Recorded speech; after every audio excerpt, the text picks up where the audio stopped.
नमस्कार दोस्तों, Amit tutorial tools में आप लोगों का फिर से स्वागत करते हैं।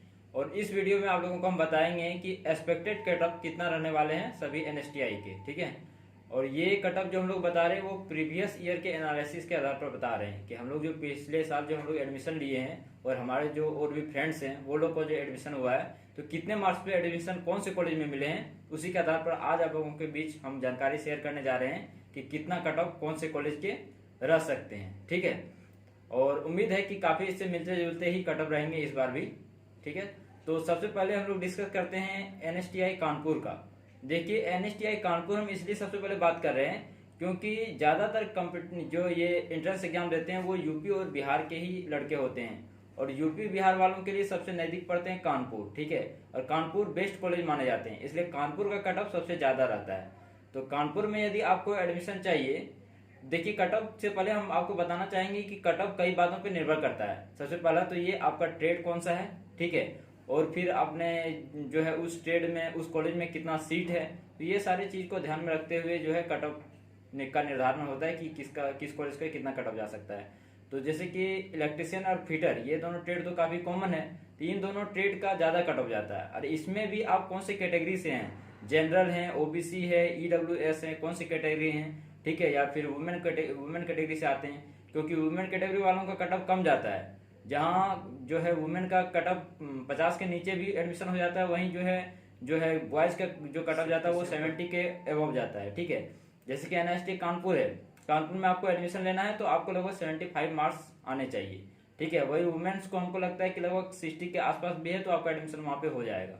तो यही डिफरेंस है। और ये जो हम 75 बोल रहे हैं ये हम जनरल वालों के लिए बोल रहे हैं। ठीक है, और ओबीसी और ईडब्ल्यूएस का मान लीजिए कि इससे कम से कम 2 मार्क्स कम रहेंगे तो भी एडमिशन हो सकता है। ज्यादा फर्क नहीं रहता जनरल में, ईडब्ल्यूएस में और ओबीसी में। ठीक है, तो यह है कानपुर का सबसे ज्यादा कटअप रहता है। उसके बाद देखिए क्या होता है, उसके बाद जो उसके आसपास है, लुधियाना है या फिर कोलकाता है, तो ये सब उसके बाद प्रेफरेंस देते हैं यूपी बिहार वाले। ठीक है, क्योंकि ज्यादा इसमें शामिल यही 2 स्टेट के होते हैं। ठीक है, तो कंपटीशन इन्हीं लोगों के बीच ज्यादा होता है। ठीक है, तो उसके बाद कोलकाता का, लुधियाना का, ठीक है, ये देहरादून में भी है शायद, तो वो सब कॉलेज के थोड़ा ज्यादा जाते हैं। ठीक है, और साउथ में जो कॉलेज हैं वो सब का कटअप कम जाता है। साउथ में मान लेते हैं हैदराबाद है, चेन्नई है या फिर कालीकट में है, ये सब का कटअप कम जाता है।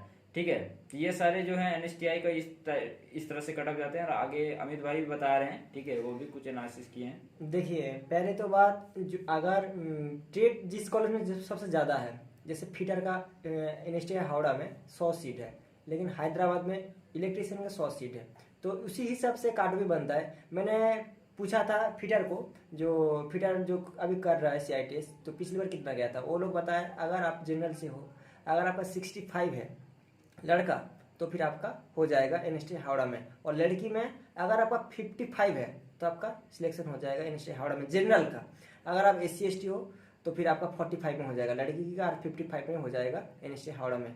लेकिन मैं अगर बोलूँ इलेक्ट्रिशियन, मेरा ट्रेड है इलेक्ट्रिशियन, लड़का इलेक्ट्रिशियन, और इलेक्ट्रिशियन में यहाँ पे केवल 50 सीट है, हावड़ा में केवल 50 सीट। और हावड़ा के बारे में ये एक खास बात है कि ये सबसे पुराना एनएसटीआई है और सबसे ज्यादा ट्रेड की पढ़ाई यहीं पर होती है, यहीं पे होता है। ठीक है, देखिए, जैसे बोला मैं इलेक्ट्रिशियन हूँ, मेरा सिलेक्शन मैं जनरल से बिलोंग करता हूँ, तो मेरा सिलेक्शन 69 पे हुआ था, और मेरा रैंक था शायद 11, यहाँ पे 13 सीट था जनरल का, शायद मेरा 11 या 19 था जनरल का, 19 सीट था हमको लग रहा है। हाँ, मेरा रैंक इतना 9 या 11 शो कर रहा था वहाँ पे। इंद्रजीत किससे बिलोंग करते हैं? मेरा ओबीसी था, 69 था मेरा। देखिए, रैंक उसमें होता है क्या है कि उसमें तो 3 दिन रहता है। पहले दिन आप जैसे सिलेक्ट करेंगे तो आपका अच्छा खासा आपको दिख रहा होगा कि मेरा तो एडमिशन हो जाएगा, लेकिन जब लास्ट टाइम में देखेंगे तो आपका रैंक दिखेगा कि सीट आपका 19-20 है और आपका रैंक शो करता है 21-22। वहाँ पे भी देखना, आपका अगर ग्रीन सिग्नल हो रहा है तो आपका सेव हो, अगर ऑरेंज सिग्नल है या येलो सिग्नल है तो फिर आप मतलब कॉलेज से हट रहे हो, और रेड सिग्नल मतलब होगा ही नहीं, यही है उसमें देखना। थोड़ी संभावना कम रहती है। हाँ, मतलब ग्रीन है तो फिर आप सेव हो, लास्ट तक देखना है काउंसलिंग का। लेकिन काउंसलिंग जो है प्रोसेस लॉक होने के पहले बहुत कोई क्या होता है बदल देते हैं, और रैंक तुरंत अपडेट नहीं होता है। ठीक है, कुछ न कुछ वो सिस्टम है, सॉफ्टवेयर है, तो कुछ ना कुछ उसमें भी एरर वगैरह रहता है। ठीक है, जैसे कि मैंने जब लिया था, ऑनेस्टली मैं बोल रहा हूँ, मैं जब अपना रैंक मेरा जो शो कर रहा था वो सीट से ज्यादा शो कर रहा था, लेकिन फिर भी हमको जो है एनएसटीआई हावड़ा मिल गया। हमको उम्मीद कम लग रहा था, ठीक है, लेकिन फिर भी। तो इसका कारण क्या हो सकता है? इसका वजह यही हो सकता है कि लास्ट टाइम में कोई न कोई लड़का क्या होगा, अपना चेंज किया होगा, फिर फ्रेंड्स चेंज किया होगा, इसलिए हमको वो यहाँ पे सीट आसानी से मिल गया। तो यही सब कारण है। ठीक है। यदि मान लेते हैं कि जनरल में 20 सीट शो कर रहा है तो आपका रैंक यदि 21-22 भी शो कर रहा है तो संभावना है कि आपका एडमिशन हो सकता है, ठीक है। क्योंकि लास्ट टाइम में क्या होता है कि बहुत कोई जो है मतलब सोचने लगता है, उसको चिंता होने लगता है कि मेरा एडमिशन होगा कि नहीं होगा, तो वो अपना कॉलेज जो है प्रेफरेंस चेंज करने लगते हैं, ठीक है। जहाँ उसको सेफ लगता है वहाँ पे चेंज कर लेते हैं। तो यही सब कारण से क्या होता है, रैंक ऊपर नीचे हो जाता है लेकिन वो तुरंत शो नहीं करता है। इसके बाद आता है एनएसटीआई चेन्नई। एनएसटीआई चेन्नई में सबसे कम काट ऑफ हो जाता है, क्योंकि एनएसटीआई चेन्नई में वहाँ पे एक तो है साउथ ज़्यादा प्रेफरेंस नहीं करता है CITS और ITI को। जैसे मेरा 69 था इलेक्ट्रिशियन और उसमें सीट था 100, 69 से मेरा वहाँ पे रैंक शो करा था पहले 1, लेकिन बाद में हुआ था मेरा रैंक 3, ठीक है। तो फिर हमको पता चला, मैं जब कानपुर में अपना नंबर वहाँ पे रैंक देख रहा था, बस देख रहा था, वहाँ पे मेरा रैंक शो कर रहा था कितना 128, इतना। मतलब मैं वहाँ पे पता चल गया मेरे को जो यूनिवर्सिटी कानपुर का काट ऑफ बहुत हाई आता है इलेक्ट्रिशियन का। लेकिन यहाँ पे यूनिवर्सिटी हावड़ा में डाला तो फिर मेरा पहले दिख रहा था 3, फिर 6, इसे 9 में, मतलब जनरल में 9 में सिलेक्शन हो गया मेरा। और आगे का बोल रहेगा रणजीत भाई। इस बार जो क्वेश्चन था थोड़ा मॉडरेट टाइप का था, तो बहुत कम लड़का का एवरेज मार्क्स आ पाया है, तो थोड़ा कम ही एक्सपेक्ट होगा हम लोग कट ऑफ जाने का, हावड़ा का भी।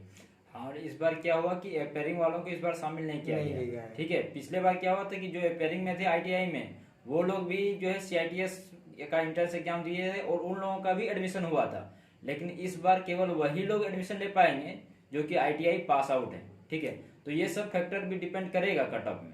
देखिए, और मैं DMC जो ड्राफ्ट्समैन मैकेनिक सिविल, उसका मैंने पूछा था। पिछले बार लड़की का गया था काट ऑफ 45 और लड़का का गया था 55, क्योंकि इसमें 100 सीट है, आराम से हो जाएगा। जिसका 55 से ज़्यादा है उसका आराम से होगा। लड़के का 45 से ज़्यादा है, 50 के आसपास है, उसका भी हो जाएगा, कोई टेंशन लेने का जरूरी नहीं है। अभी आता हूँ वेल्डर का जो है अभी जो क्या बोलो NSTI चेन्नई वेल्डर का ट्रेड का है NSTI चेन्नई में 75 सीट। तो उसमें भी अगर आपका मार्क्स 55 का अभाव है तो उसमें सिलेक्शन हो जाएगा। लड़के वही सेम 50 के आसपास है तो हो जाएगा। लेकिन अभी आता है टर्नर जो है NSTI चेन्नई में 25 सीट है और NSTI हैदराबाद में 25 सीट है और 50 सीट है NSTI हावड़ा में। NSTI हावड़ा नहीं, हाँ NSTI हावड़ा में कितना सीट है? 50 सीट है, तो 50 सीट है। हाँ, तो आप लोग सीट वगैरह तो उसमें जो प्रोस्पेक्टस हाँ, दिया हुआ है उसमें देख सकते हैं कौन से कॉलेज में कितना सीट है, क्या हॉस्टल फैसिलिटी है, ठीक है। वो सारे उसमें दिए हुए, मेस फैसिलिटी है कि नहीं, लाइब्रेरी है, वाईफाई है, क्या है, वो सारे लिखे हुए हैं उसमें, ठीक है। तो मैं बोलूंगा ये टर्नर का कट ऑफ लगभग 55 से 65 आसपास जा सकता है। तो इसके बीच है, अगर जनरल हो तो थोड़ा हाई जाएगा 65 के आसपास, लेकिन अगर SC ST या OBC के में थोड़ा सा कम हो जाएगा, 55 के आसपास हो जाएगा टर्नर में, कोई टेंशन लेने का जरूरी नहीं है। और यदि कोई वुमेन कैटेगरी है तो उसको चिंता करने की जरूरत नहीं है। उसका यदि 50 मार्क्स भी है तो NSTI हावड़ा में आसानी से सभी ट्रेड में मिल जाएगा एडमिशन, चाहे वो फिटर हो, इलेक्ट्रिशियन हो या फिर क्योंकि ज्यादा जो कंपटीशन रहता है यही 2 ट्रेड में रहता है, बाकी में तो इससे कम ही कट ऑफ जाता है। तो यहाँ और एक है जो ड्रेस मेकिंग सिर्फ कानपुर में है। ड्रेस मेकिंग जिन लोगों का ट्रेड है ड्रेस मेकिंग, उस सिर्फ 50 सीट है कानपुर में, तो उसका थोड़ा सा कट ऑफ हाई जा सकता है। अगर लड़की है तो फिर 55 से 60 और लड़का है तो 65 से 75 जा सकता है ड्रेस मेकिंग में।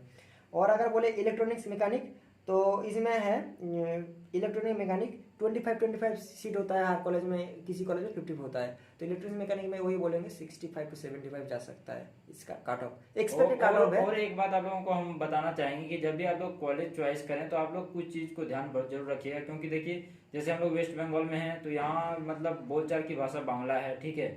वैसे ही आप साउथ जाएंगे तो वहाँ और थोड़ा लैंग्वेज का जो है प्रॉब्लम आप लोग को फेस करना पड़ेगा।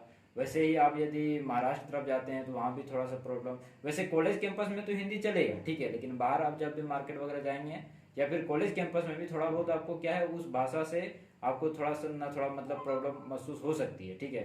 तो कि कहाँ पे आपको ज़्यादा आसानी होगा एडजस्टमेंट करने में, वही कॉलेज को आप लोग पहले प्रेफरेंस करेंगे, ठीक है। तो उसी तरह से यदि आपका अच्छा मार्क्स है तो आप लोग कोशिश करेंगे कि वैसा कॉलेज को चॉइस करेंगे जो आपके लिए ज़्यादा सुटेबल हो, ठीक है। देखिए, और बहुत सारे कमेंट कर रहे हैं लड़का लोग, जब मेरा 40 से कम है हो पाएगा कि नहीं हो पाएगा। देखिए, चांस बहुत कम है, 40 से कम है। देखिए, अगर आपका मार्क्स 30 जनरल हो तो मिनिमम मार्क्स आपको चाहिए 34 मार्क्स जनरल के लिए, और SC ST के लिए 20 मार्क्स और OBC के लिए 29 मार्क्स चाहिए। इससे अगर नीचे है तो आपका सिलेक्शन कभी नहीं होगा, ना होगा प्राइवेट में ना होगा आपका गवर्नमेंट में। तो आपका कम से कम अगर आप लड़का हो तो 50 से ज़्यादा होना चाहिए, और लड़की हो तो फिर 40 से 40 का तो एबव होना चाहिए। तो फिर 40 हो सकता है, आपका चांस है। लेकिन आप बहुत सारे लड़का पूछ रहा है मेरा 40 से कम है, हो जाएगा क्या सर? नहीं होगा। मैं बोल रहा हूँ, अगर आपका बुरा लग सकता है लेकिन आप उम्मीद कम ही करो। उसको मिलेगा मिलेगा, ITOT है, हाँ। ITOT में एडमिशन उसका हो जाएगा, कोई प्राइवेट दिक्कत में हो नहीं। सकता है, प्राइवेट नहीं, वो भी सरकारी से ही होता है, DGT से, कोई दिक्कत स्टेट नहीं है। गवर्नमेंट का रहता है। वो स्टेट गवर्नमेंट का होता है, ITOT उसमें हो जाएगा आसानी से, कोई दिक्कत नहीं है। हाँ। होगा, लेकिन सबका होगा। एक बात याद है, आपको प्रोफेशनल एडमिशन लेकिन करा लेना है। लेकिन आप वेट करोगे सेकेंड काउंसलिंग में हम भाग लेंगे लेकिन प्रोफेशनल एडमिशन नहीं करवाएंगे। मेरा दोस्त था, उसका 60 नंबर था, 63 नंबर था इलेक्ट्रिशियन में। वो फर्स्ट काउंसलिंग में प्रोफेशनल एडमिशन मिला था इसको चेन्नई में, उसने लिया नहीं। फिर मेरे को बोला भैया मैंने लिया नहीं, मैं सेकंड काउंसलिंग करवाऊंगा, फिर मेरे को मिल जाएगा NSTI कानपुर या हावड़ा। तो फिर उसको कुछ कॉलेज मिला ही नहीं, क्योंकि जो फर्स्ट काउंसलिंग होता है उसमें सीट भर जाता है। ये बात आपको ख्याल रखना है, फर्स्ट काउंसलिंग में सीट भर जाता है, अगर कुछ बचता है तो सेकंड काउंसलिंग में देता है। इसीलिए आपको ये बात बहुत ही अच्छी से ध्यान रखना है। इसलिए आपको कॉलेज का जो है चॉइस जो है काफी सावधानी से करना है कि फर्स्ट प्रेफरेंस में किसको रखेंगे, और वो अगर नहीं मिला तो हम सेकंड हम प्रेफरेंस क्या रखेंगे, और वो भी नहीं मिला तो थर्ड प्रेफरेंस क्या रखेंगे। और आपको फिर जहां मिले, जो कॉलेज में आपको सीट मिले वहां पे आपको एडमिशन ले लेना है। ये वेट नहीं करना है कि हमको फर्स्ट काउंसलिंग में ये कॉलेज नहीं मिल रहा है तो हमको एडमिशन नहीं लेना है। यदि आप ऐसा करेंगे तो फिर आप सोचिए कि आपको सेकंड या थर्ड काउंसलिंग में भी कोई कॉलेज आपको मिलने वाला नहीं है। ठीक है, जैसे मेरे को भी पता नहीं था ये बात, पिछले बार जो मैंने एडमिशन लिया था, मेरा पहली काउंसलिंग में हो गया था। लेकिन मैंने जब सेकंड काउंसलिंग में जब मेरा नंबर देख के देखा ना, वहाँ पे सीट शो करा 1। NSTI हावड़ा में 50 सीट है इलेक्ट्रिशियन का, वहाँ पे सीट शो करा 1। मैंने जब डाला वहाँ पे दिख नहीं रहा है, मतलब मेरे को पता चल गया फर्स्ट काउंसलिंग में पूरा सीट भर गया है, सेकंड काउंसलिंग बस नाम का ही है, कुछ नहीं है। अगर आपको ट्रांसफर कराना है उससे बेहतर है सेकंड काउंसलिंग से। वो सब है दूसरे ट्रेड वालों के लिए, ठीक है। लेकिन जो मेन ट्रेड है हम लोग का, इलेक्ट्रिशियन, फिटर, वेल्डर, ये सब में क्या होता है, सीट फुल हो जाते हैं। वो सब जो और अदर हैं जो है ड्राफ्ट्समैन वगैरह, वो सब भी जो है वो सब में मिल सकता है। लेकिन ये सब जो मेन कोर ग्रुप जो है इसमें मतलब सीट जो है खाली नहीं बचता है।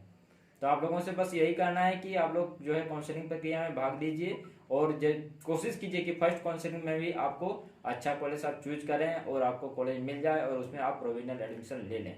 उसके बाद फिर आप लोग को मतलब अपना कॉलेज जो है ट्रांसफर करेंगे या फिर जो करेंगे बाद में आप लोग को सोचना है, लेकिन पहले आप लोग एडमिशन ले। देखिए, मैं फाइनल एक बात बोल रहा हूँ, अगर आपका ट्रेड इलेक्ट्रिशियन फिटर है, आप जनरल से बिलोंग करते हो, तो आपका कम से कम 70 के आसपास होना ही चाहिए नंबर जनरल से। और फिटर हो तो थोड़ा सा हाई जाता है, तो फिटर भी है तो 70 के आसपास। लेकिन और ट्रेड है 60 से 65 रहेगा तो आराम से हो जाएगा, कोई दिक्कत नहीं है। तो आप चैनल से बने रहे, चैनल को सब्सक्राइब कीजिए, चैनल को लाइक कीजिए और कमेंट कीजिए जरूर। तो यहाँ पे रखते हैं, धन्यवाद। जय हिंद, जय भारत। जय हिंद, जय भारत। जय हिंद, जय भारत।